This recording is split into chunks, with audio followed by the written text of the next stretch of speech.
Ellie's doing that. Okay. We appreciate your input, Ellie. Okay. I don't really know how long this is going to be because every time I tried to think about writing it, I didn't. So I have a lot of points to make. I have a lot of things to offer, but we'll see how it all comes together. Especially because when I was reading through my emails to, try and maybe have some inspiration, I was like, I can't top this. And so we'll see what we get, basically. So I know I start pretty much every single time I talk about my mission with this, but I don't know how many people actually know it because we're all scattered across everywhere right now. But I did not want to serve a mission. From the time I was very young, I was very grateful that the age was 21, because 21 meant I would be married before then, and I wouldn't have to worry about it. And then they changed it to 19, and then I was like, okay, now I have to actually think about this, and continued to think for quite a few years after that change was made that it wasn't going to happen if I had anything to say about it. And instead, what has happened over a period of years from the time I was 17 to 19 and a half is that Heavenly Father continually put things into my path, promptings, people, just things that made me, it would not leave my mind. I was not allowed to just be, at ease with my refusal to even consider the matter. And then, of course, it just picked up. The longer when I went to BYU for the first time, the longer everything happened, the more signs there were, including, but not limited to, somebody who I ran into twice, never saw again, whose name I can't remember, who pretty much the only thing I can remember from this conversation with this person I had never ever met was, I hope you serve a mission. And I can only assume it was some kind of LDS shenanigans happening there involving the spirit. And because it was the first time that I really went, okay, that's kind of hard to ignore.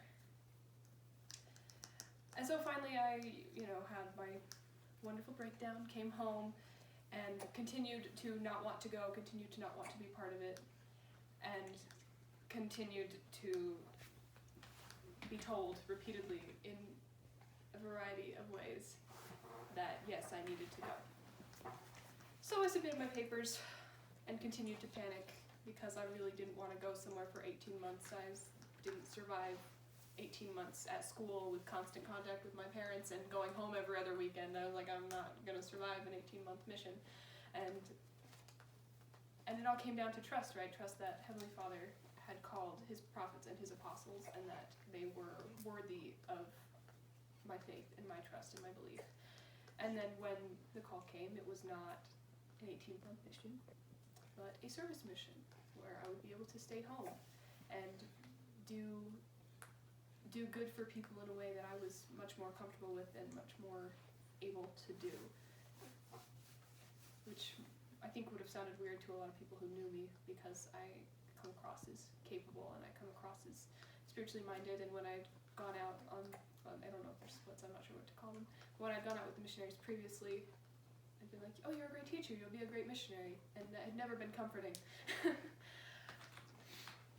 But it was this wonderful thing to know that I was known, that Heavenly Father knew me, that he trusted me to have even submitted my papers in the first place, and then that I was able to trust his prophets to send me where I needed to be, which was apparently Utah, because that's where we moved.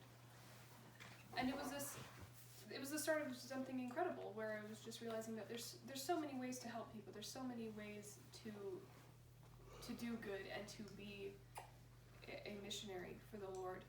Some of it was more obvious. As I went about my service assignments, there was one time a woman who came into the food pantry that I was currently serving at, and she wanted to know about the church. She saw my name tag and she asked me if I taught lessons, and I didn't. That's not my role, but I was able to direct her towards how she could find the actual proselyting missionaries who would be able to teach her. And I think that happened about maybe a month in to my mission, and it was really what I needed to realize that just because I wasn't doing what we traditionally think of as a full-time mission, that didn't mean what I was doing was unimportant, or that I wouldn't be making an impact. And above all, I think I've learned that God knows better than all of us, always, at all times, in all things, and in all places. He's ever patient, ever loving, ever kind, but there's also only so much that he can do if we are not willing to let him. We have to be willing to kind of step off of our high horses and say, I have no idea what's going on. Please help me.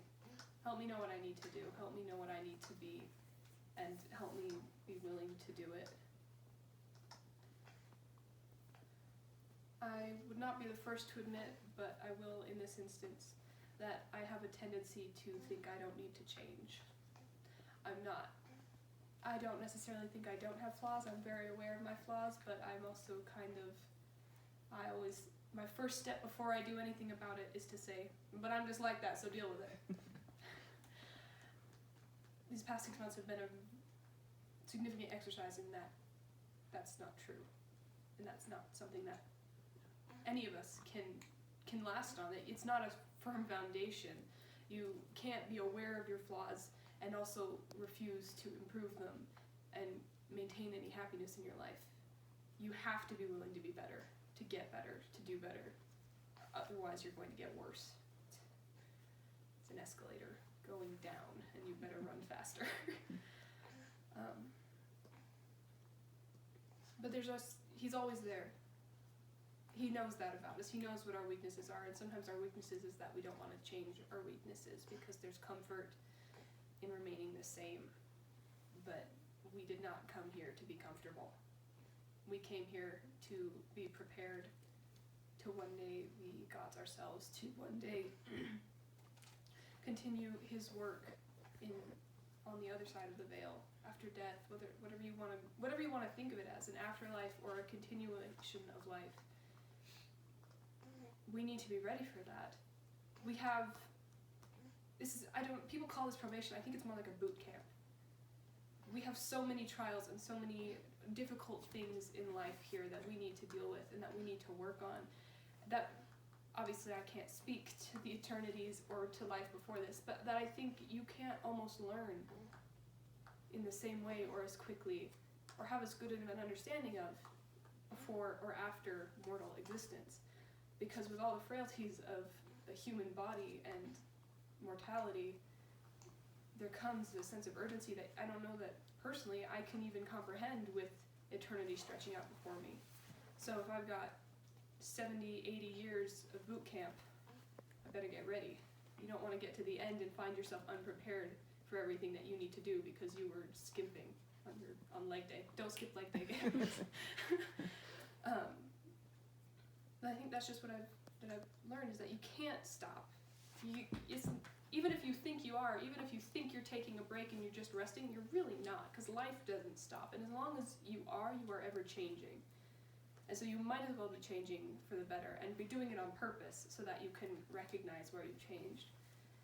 I think I've learned that we need to be aware of ourselves. We need to know what we are and who we are and what we're doing and why, which doesn't sound like a lot, but once you start getting into it, it's kind of a tall order. But we have to. Otherwise, if you don't know how you've changed, there is nothing to stop you from changing back. And personally, I think regressing is far worse than never having made the change in the first place. Because you know what you can be, you know what you can do, and you know how wonderful things can be, even as things get harder and harder, because the better you get, the more difficult life will be. It's just the fact is you don't send amateurs on top missions, right? And you don't send your best agent to go spy on a flower shop. You know, like you have to do things according to your level. So, and it's, I think, frightening sometimes that the better you get, the more will be asked of you. But while that's frightening, we'll also be ready for it. We're only sent things that we can do, that we are capable of.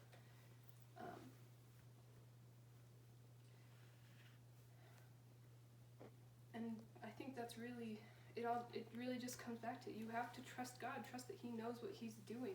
You have to surrender your own pride and your own knowing.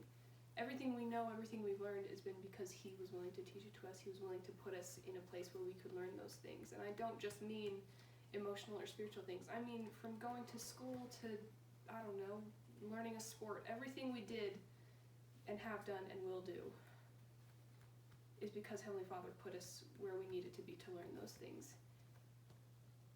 And we have to trust that He knows what He's doing and that He will prepare us and has prepared us for everything that's happening. And I say these things in the name of Jesus Christ. Amen. Amen.